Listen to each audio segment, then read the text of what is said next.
Malgré son classement mondial très loin des premiers rangs, la Chine ne cache pas son ambition de devenir un grand pays du football. Les plans sont déjà en place afin d'inciter plus de 50 millions d'enfants et d'adultes à jouer au football à l'horizon 2020.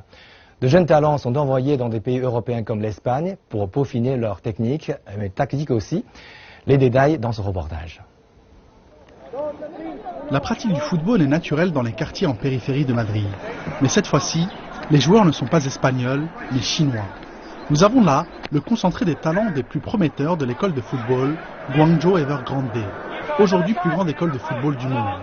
Chaque année, 25 enfants triés sur le volley ont le privilège d'accéder au programme de formation.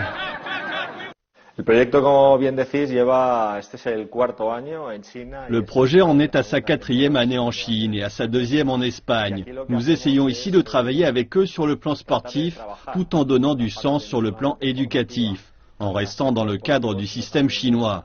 Nous avons désormais 75 enfants répartis dans 3 groupes différents. Ils ont été sélectionnés parmi les 3000 enfants que nous formons actuellement en Chine.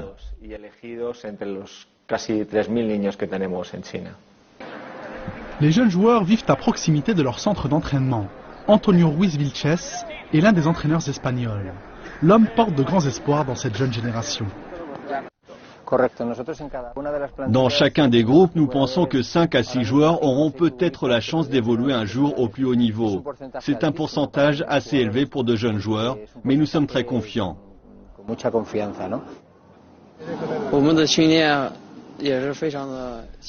Nous nous entraînons dans d'excellentes conditions et l'ambiance dans le centre est géniale. Nous sommes très heureux ici et en plus on s'entend très bien avec les entraîneurs.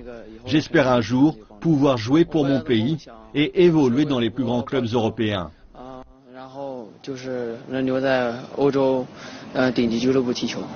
La stratégie de la Chine visant à devenir une superpuissance du football à horizon 2014 affiche les moyens à la hauteur de ses ambitions fixées. Pour les acteurs de sa mise en place, cela ne fait aucun doute. Les talents finiront tôt ou tard par émerger. Comme vous pouvez le voir, le talent ne manque pas. Le talent n'apparaît pas seulement au Brésil, en Allemagne ou encore aux Pays-Bas, il est présent partout. La Chine a une énorme population avec beaucoup d'enfants. La seule chose qui manque, c'est une bonne méthode de formation. C'est pourquoi je suis convaincu que la méthode espagnole, combinée au potentiel de la population chinoise, est la parfaite formule. Les résultats de ce projet dans la capitale espagnole ne seront perceptibles que dans les prochaines années. Mais quoi qu'il en soit, une partie de l'avenir du football chinois se joue ici à Madrid.